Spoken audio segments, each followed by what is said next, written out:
Your silence after his rejection is not weakness. It is a mirror showing him what he lost when he chose to ignore you. People think chasing proves love, but the truth, every time you beg for attention, you reduce your value in his eyes. Silence done right becomes louder than words. It forces a man to sit with his forces, a man to sit with his choices and feel the weight of losing someone who actually cared. You are not punishing him. You are protecting your peace, and that changes everything about how he remembers you going forward in his mind every single day.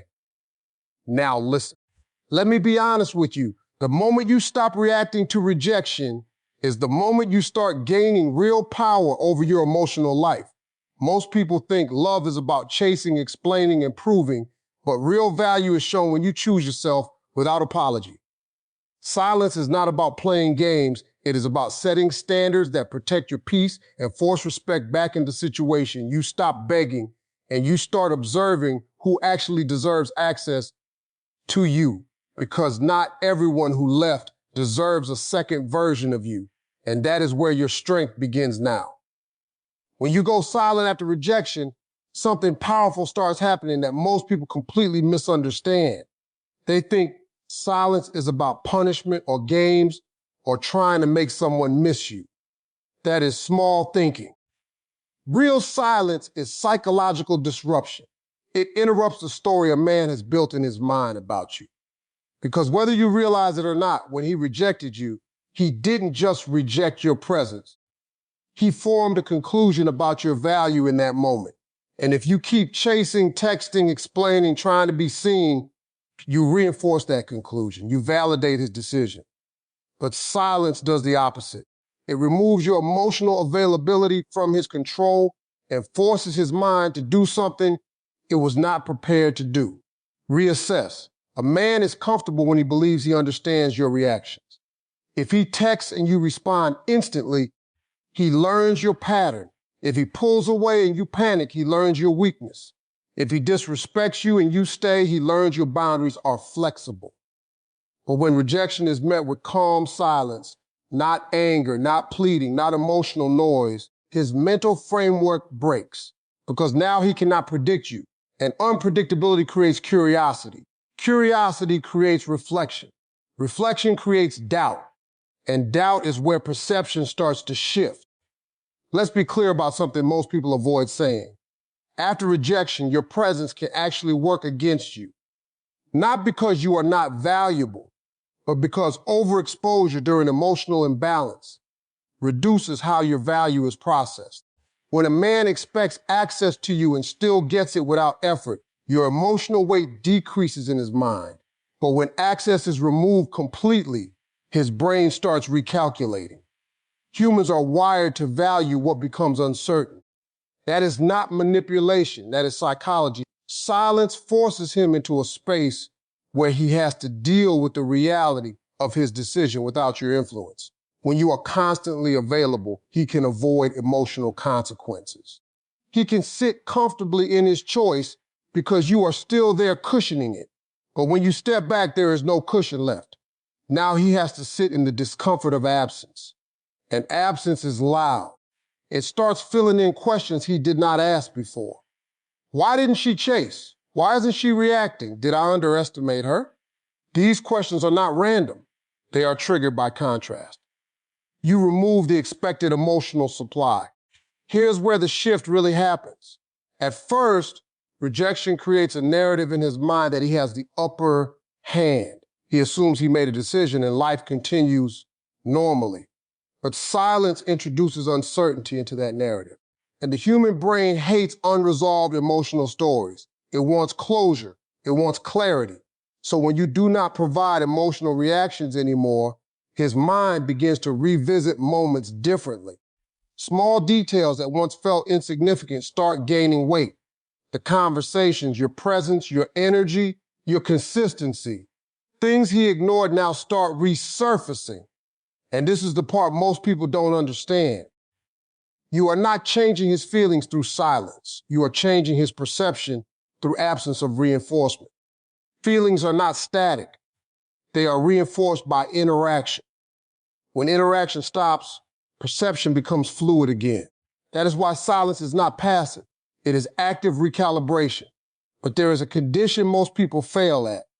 Silence only works when it is emotionally clean. If your silence is fake, if it is just waiting, hoping, checking his profile, counting days, you are still emotionally attached, and he can feel that energy indirectly. Real silence is detachment from outcome. It is not, I am ignoring you so you miss me. It is, I am no longer emotionally accessible to someone who chose not to value me. That shift changes everything internally, because now your silence is not communication to him, it is protection for you. Over time, his perception starts splitting. On one side is the version of you he remembers, accessible, responsive, emotionally present. On the other side is the version he cannot access anymore. And the brain always tries to resolve contradictions. When someone who was once available becomes unavailable without drama or explanation, it creates psychological tension. That tension is what drives reevaluation. And here is the reality nobody likes to admit. Some men only realize value after access is removed, not because you changed, but because proximity made them blind. They got used to your energy being there, and familiarity reduced appreciation. Silence restores distance, and distance restores perspective. Now, he is no longer reacting to comfort, he is reacting to absence. And absence carries weight. But what matters most is not whether he comes back or whether he realizes anything. That is secondary. The real shift is happening inside you, because the same silence that rewrites his perception also rewires your emotional dependency. You stop explaining yourself to people who already made a decision. You stop chasing clarity from someone who chose confusion. And in that space, your identity stops revolving around being chosen and starts revolving around choosing yourself. That is why silence is not empty.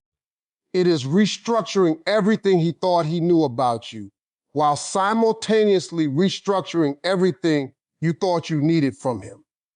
Emotional controls is where most people fail after rejection, because they confuse emotion with instruction. Just because you feel hurt does not mean you are supposed to act on that hurt. That gap between feeling and action is where power either gets built or destroyed. The moment he rejects you, your emotional system goes into pressure mode. Your mind starts searching for relief, closure, explanation, even validation. And in that state, the easiest thing to do is react. Text him, call him, ask why, try to fix it, try to prove your worth. But here is the hard truth. Every emotional reaction without control is recorded as evidence against your value, not for it. A man is not just responding to what you say, he is observing how you handle emotional pressure. Because how you behave when you are not getting what you want tells him everything about your internal stability. If rejection makes you spiral, chase, and overextend yourself, he learns that your emotional state is dependent on external approval. And once a man senses that, the dynamic shifts immediately, not because he is evil or calculating, but because human nature naturally adjusts to what it can influence. If he sees that he can pull your emotional strings, even unintentionally, the balance of respect weakens. Emotional control does not mean you do not care. It means you care enough about yourself not to lose yourself in the process of caring about someone else. There is a difference between feeling pain and performing pain. Feeling pain is human. Performing it for someone who has already stepped back is self-sabotage. And that performance is usually what happens after rejection. People start over-explaining, over-communicating, over-trying, not because it is effective, but because it temporarily relieves anxiety. The problem is that relief comes at the cost of respect. When you choose emotional control, you interrupt that automatic cycle. Instead of reacting immediately, you sit with discomfort without turning it into action. That is not easy. Your brain will tell you that silence is loss, that not responding means you are being forgotten, that doing nothing means you are losing him. But emotional control requires you to override those impulses with awareness, because impulses are not truth, they are urgency disguised as necessity. Let's break something down clearly. When you react emotionally after rejection, You are trying to change his mind while he is in a state of decision-making independence. That is the worst possible timing. It is like trying to negotiate your value while someone is actively stepping away. In that moment, your emotional intensity does not create attraction. It creates pressure. And pressure rarely pulls someone closer after they have already distanced themselves. It usually pushes them further. But when you respond with control, something subtle but powerful happens. You remove the reward for emotional withdrawal. He expects a reaction. He expects confusion, anger, sadness, persistence. When that does not come, his prediction fails. And when people cannot predict your emotional response, they begin to observe instead of assume. Observation replaces assumption. And observation is where recalibration starts. Emotional control also shifts the focus back to you. Because every time you resist the urge to react, you are training your nervous system to prioritize self-respect over external validation. At first, it feels like loss. You feel like you are holding back, like you are suppressing yourself. But over time, something changes internally. You stop needing immediate resolution. You stop needing to be understood by someone who is not actively trying to understand you. You start valuing your internal stability more than external attention. And here is the part people miss. Emotional control is not about becoming cold. It is about becoming consistent with yourself. A reactive person changes identity based on how someone else treats them. A controlled person maintains identity regardless of external behavior. That consistency creates respect, even in silence. Because people unconsciously trust those who are not easily destabilized. Think about what emotional lack of control actually communicates after rejection. It says, your decision has the power to collapse me. Even if you never say those words, your behavior expresses them. And once that message is received, the dynamic becomes unbalanced. Not because you are less valuable, but because you have given away emotional authority. Now compare that to emotional control. No chasing, no over-explaining, no impulsive reactions, just calm distance that communicates something entirely different. It says, I feel this, but I am not driven by this. I can exist without your validation. That single shift changes how your absence is processed. Because now your absence is not desperation, it is choice. Emotional control also protects your future decisions. Because rejection is emotional, but what you do after rejection shapes your next chapter. Many people make the mistake of trying to fix emotional pain by going back into situations that created it. They confuse comfort with resolution. But emotional control forces you to pause long enough to see clearly instead of reacting blindly. It gives you space to ask better questions.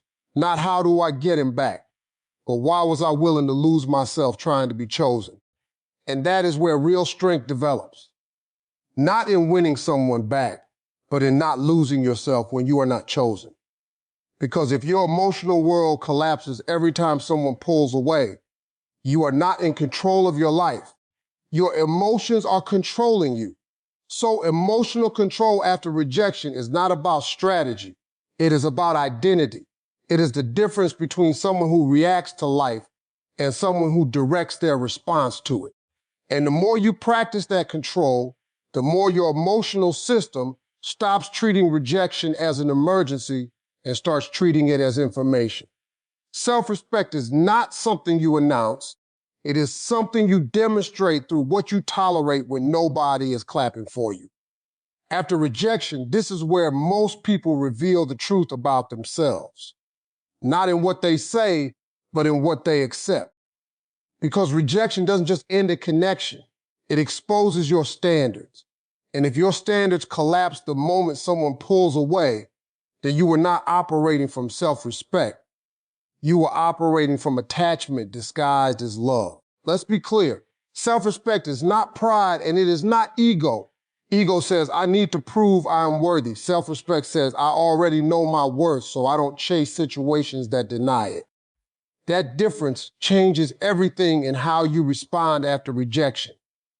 Because when a man pulls away or rejects you, There is a moment where your standards either hold or break. And that moment is usually private. Nobody sees it. Nobody applauds it. It is just you, your emotions, and your decision. Now, here is where people get trapped. They think self-respect is about saying the right things, like, I deserve better or I won't tolerate disrespect. But real self-respect is not spoken. It is enforced.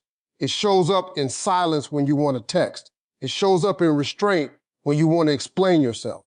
It shows up in walking away when your emotions are begging you to stay in contact just for a little more reassurance. The hardest part is that your emotions will always try to negotiate your standards. They will tell you, just this once, or maybe if I explain, he will understand, or if I do this differently, he will come back. But self-respect does not negotiate with emotional desperation. When you maintain self-respect after rejection, you send a very specific message to yourself first, not to him, to yourself. You are saying, I will not abandon my own dignity just because someone else withdrew theirs from me. That is the internal shift that matters. Because once you start abandoning yourself for access to people, you create a pattern where your identity depends on external approval. And that is dangerous because it makes you emotionally flexible in all the wrong ways.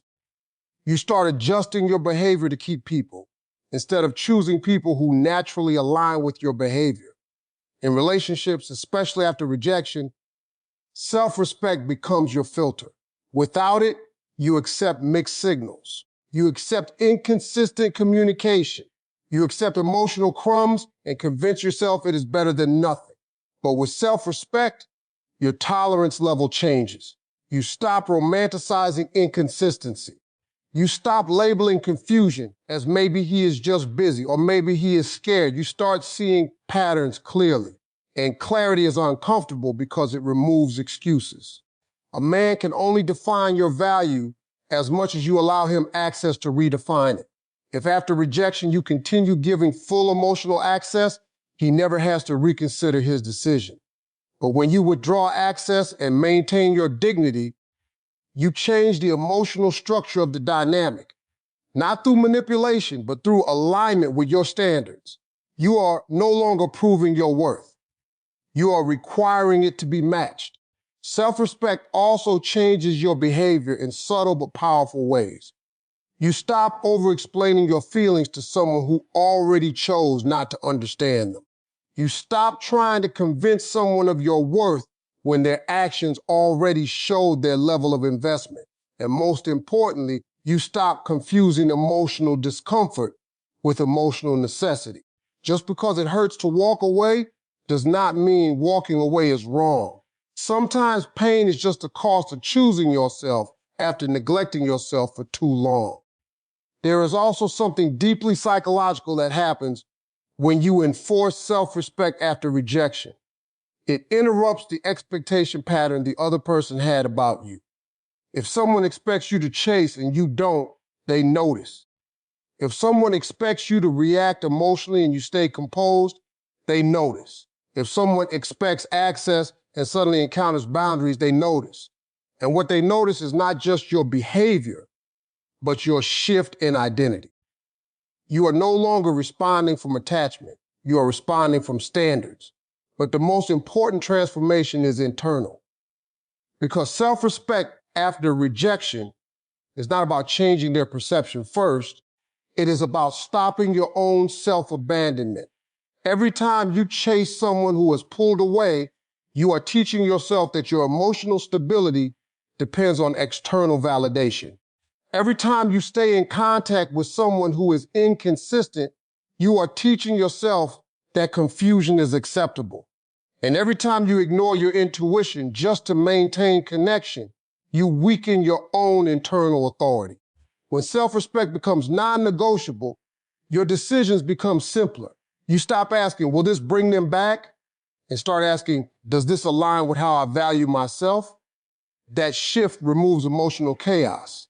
Because now your actions are not based on outcomes you cannot control. They are based on standards you can control. And here is the uncomfortable truth many people avoid. Self-respect will cost you access to people who benefit from your lack of it. Some connections only exist because you tolerated less than you should have. So when you raise your standards, those connections feel distance. That is not loss, that is correction. Because anything that requires you to lower your self-worth to maintain it was never stable in the first place. So after rejection, self-respect is not about proving anything to him. It is about proving to yourself that your value does not decrease just because someone failed to recognize it. And once that belief becomes your foundation, your behavior naturally follows. You stop chasing what ignores you, and you stop negotiating with what disrespects your peace. Detachment is the point where emotional chaos stops running your decisions and reality starts doing the talking. After rejection, most people stay emotionally tied even when they pretend they are fine. They are still checking, still waiting, still hoping, still mentally rehearsing conversations that will never happen. That is not detachment. That is delayed attachment. Real detachment begins when your emotional outcome is no longer dependent on their response. Now understand this carefully. Detachment is not about not caring. It is about no longer depending. You can care about someone and still not be controlled by them. But most people confuse care with dependency. So when someone pulls away, they panic. Not because they lost love, but because they lost emotional direction. Their mood, their self-worth, their focus all become tied to what that person does next. And that is where attraction collapses and anxiety takes over.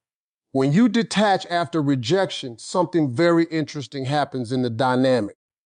The emotional pressure disappears. And pressure is one of the biggest silent killers of attraction. When someone feels that every action they take will trigger a reaction from you, they start to feel responsible for your emotional state. That responsibility feels heavy, and people naturally move away from emotional weight. But when you detach, that weight is gone. There is no more expectation hanging in the air, no more emotional demand, no more invisible pressure. And in that space, clarity returns. Not just for you, but for the other person too. Because detachment changes the emotional environment completely. Where there was once tension, there is now neutrality. Where there was urgency, there is now distance. And distance allows perception to reset. A man who once felt crowded by emotional responses now suddenly experiences absence without resistance. And absence is very different from presence. Presence can be ignored. Absence cannot. Here is the part people struggle to accept. Detachment shifts attraction not by doing something to the other person, but by undoing something inside you. It removes the urgency to be chosen. It removes the need to be validated. It removes the emotional noise that was previously filling every interaction. And when that noise disappears, your energy changes. You are no longer reaching. You are no longer chasing. You are no longer performing emotional availability for someone who withdrew. Psychologically, detachment creates what is called emotional contrast. Before detachment, your reactions were predictable. Your emotional investment was visible. Your attention was accessible.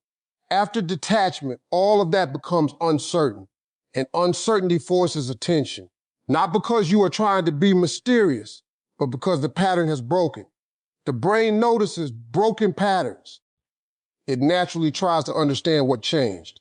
And that curiosity often comes too late for people who assume permanence. But detachment is not something you perform outwardly. It is an internal shift first. Because if you are pretending to be detached while still emotionally attached, inside it leaks. People sense it. You might stop texting, but your energy is still waiting. You might stop reacting, but your thoughts are still attached. That is not detachment. That is suppression.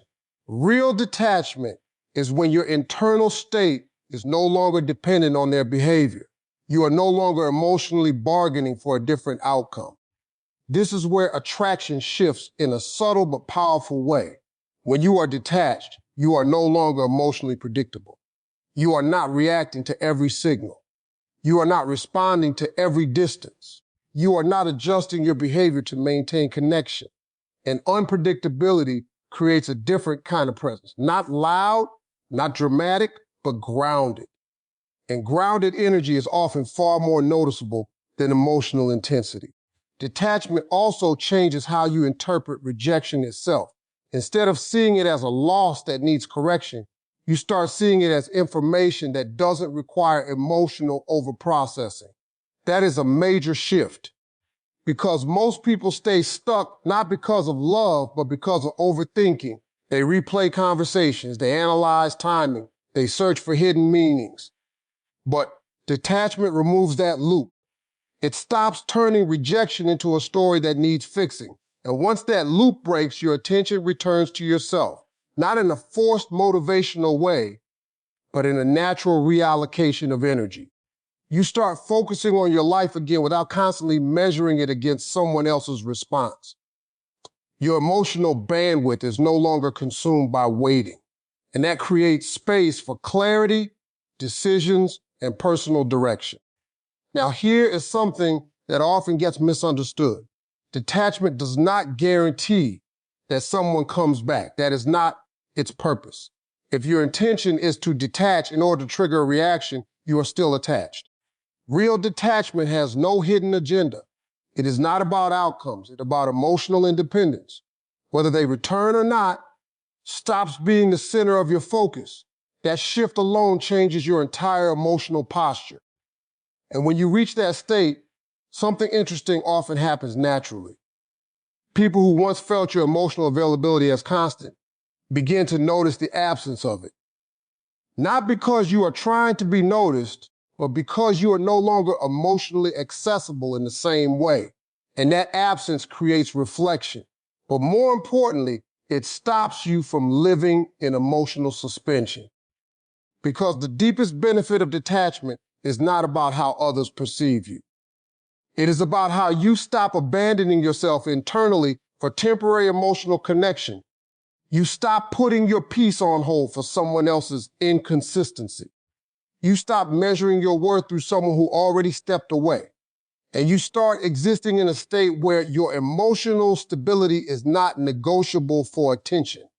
That is where real freedom begins. Not when someone returns, not when someone realizes your value, but when you no longer require their presence to maintain your emotional balance. At the end of all this, the real message is simple but not easy. You don't regain power by chasing someone who walked away.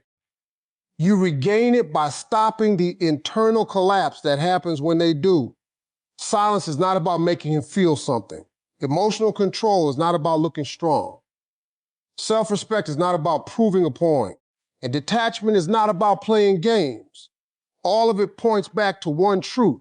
You stop living as a reaction to someone else's decisions and start living as the authority over your own emotional life.